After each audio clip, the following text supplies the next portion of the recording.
Alors Mathieu, nous sommes avec la toute nouvelle Corolla Hatchback. C'est rare qu'on fait un voyage de presse ensemble. Faut parler, avant de décrire le véhicule, de son origine parce que c'est un peu compliqué chez Toyota. Là, on est arrivé avec Sion, évidemment. La première fois qu'on a vu arriver une version à Ion, c'était la Sion. On a eu la Sion IM, on a eu la Corolla IM.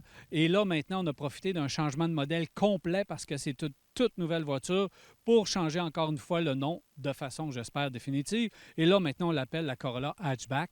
Donc, Corolla à haillons, évidemment. Le hatchback signifie le haillon. Oui, elle ressemble un peu, elle a des airs de l'ancienne IM, mais il ne faut pas s'y méprendre. C'est toute nouvelle voiture, intérieure, extérieure, et aussi une nouvelle plateforme qu'on appelle maintenant les TNGA du côté de chez Toyota. Mais la TNGA fait vraiment pour les véhicules compacts, sous-compacts. C'est la première application de cette nouvelle plateforme sur ce type de véhicule. Et aussi, je pense que là, on veut vraiment faire un trait avec les anciennes générations parce que on a fait une nouvelle voiture sans compromis. On a juste à regarder le style extérieur, intérieur, la mécanique, la sécurité, la technologie, tout ce qu'on a mis dans le véhicule est vraiment sans compromis. C'est assez impressionnant.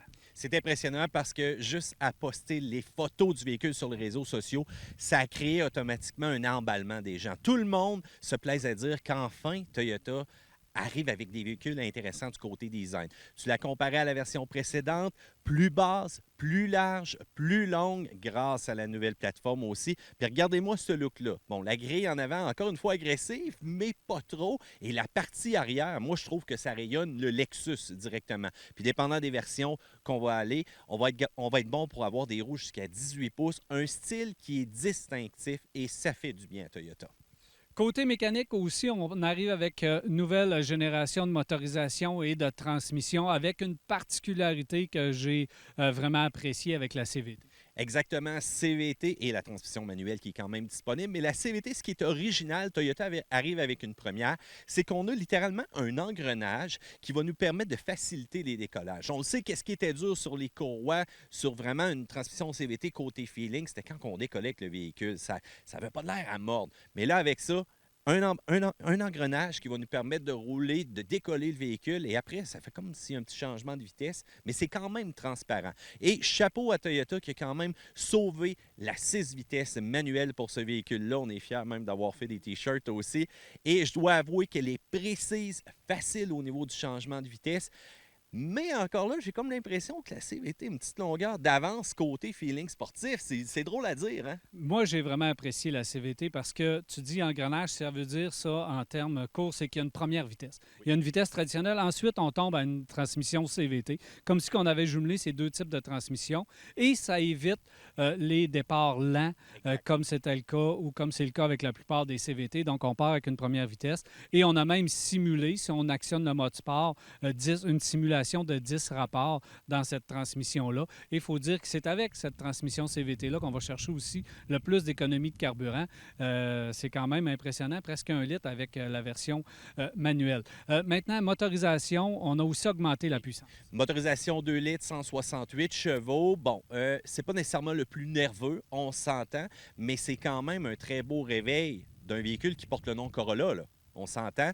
Donc, quand même des accélérations qui vont être correctes, un petit côté sportif qui est intéressant, suspension à l'arrière aussi, indépendante, mais on sent la différence avec le châssis, on sent comment que ça travaille. On a eu la chance de faire un petit circuit avec des comptes, de tester encore une fois l'ancienne version versus celle-ci. Écoute, l'ancienne version, ça travaille avec le système de stabilité, c'est mou un peu, malgré que c'était une bonne suspension, pareil dans le temps, on arrive avec celle-ci et c'est totalement différent. Un comportement routier qui est appréciable, un niveau sonore aussi qui est assez appréciable à l'intérieur, mais on s'entend si on veut traîner souvent des occupants à l'arrière, l'omniprésence de l'espace, ça peut être discutable.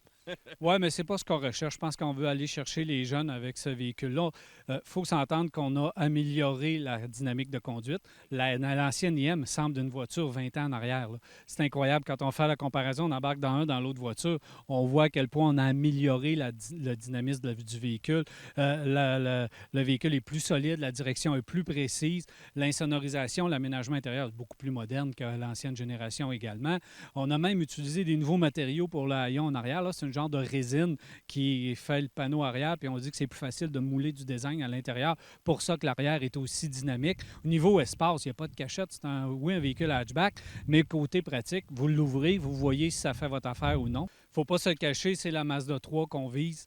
Aussi, la Golf de Volkswagen, bien sûr, c'est les modèles visés. Et avec la tenue de route, la solidité, si on va essayer ces deux modèles, il faut absolument l'essayer, la Corolla. On n'a pas parlé de la technologie, mais il faut dire qu'il n'y a aucun compromis de ce côté-là non plus. Aucun compromis, surtout à l'intérieur aussi déjà en partant un écran 8 pouces. Pour une première fois aussi du Apple CarPlay qui fait son entrée, qui est disponible. Pour ceux-là qui aiment Android Auto, il va falloir encore patienter un petit peu. C'est une question de langage, de traduction. Et on veut pas non plus, Toyota veut pas non plus laisser aller les données comme ça de ses usagers sans savoir vraiment qu'est-ce qui se passe en arrière. Et ça, je trouve que c'est quand même assez noble pour la compagnie. On n'oublie pas aussi le Entune d'un 3.0, même lorsqu'on va aller avec des versions plus équipées, le tableau de bord qui devient digital au grand complet.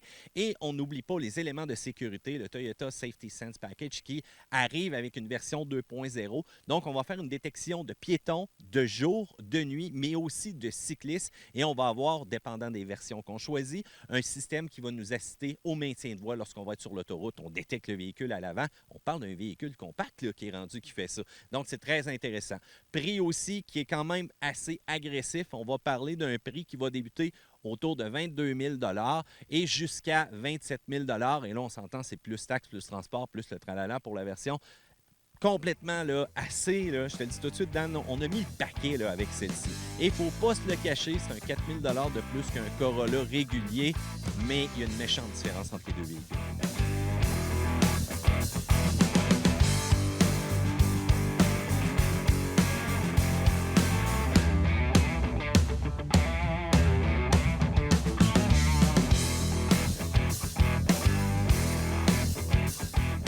Aussi, il y avait la Avalon, la grosse Avalon, donc le véhicule le plus luxueux du côté de chez Toyota qui était disponible. On l'a redynamisé un petit peu également, donc on lui a refait une beauté. Personnellement, à l'extérieur, c'est très dynamique, beaucoup plus dynamique que c'était par le passé, mais c'est à l'intérieur, tant qu'à moi, qu'on a fait la plus grosse amélioration. Moi, je suis tanné des écrans ajoutés là, comme ça, et la console centrale, pour moi, doit être copiée par l'industrie au complet. Donc, console centrale et écran qui se dirigent en haut du tableau de bord, ça fait intégré, ça fait moderne, ça fait bien, et c'est d'une Avalon que je parle, évidemment. Pour le reste, bien, si on veut du luxe, c'est le véhicule. Oui, et t'oublies une chose aussi, Daniel, c'est l'utilisation du V6. OK, on s'entend. Toyota qui a un excellent moteur V6 présentement, de la réactivité, de l'accélération, même en version sport aussi, qu'on a créé une Avalon qui va avoir une meilleure sonorité, un échappement un peu plus dynamique. Très surpris, les reprises sont bonnes. Et oublie ça, la turbocompression, là, au travers du temps, ça va toffer et on va avoir des faibles coûts de maintenance aussi. Encore une fois, du confort. On s'entend que, bon, c'est pas tout à fait le même prix là, que le petit véhicule qu'on a là. On change de gamme littéralement, mais c'était bien de voir où est-ce que la Avalon est rendue et on devient quand même un leader de la classe présentement.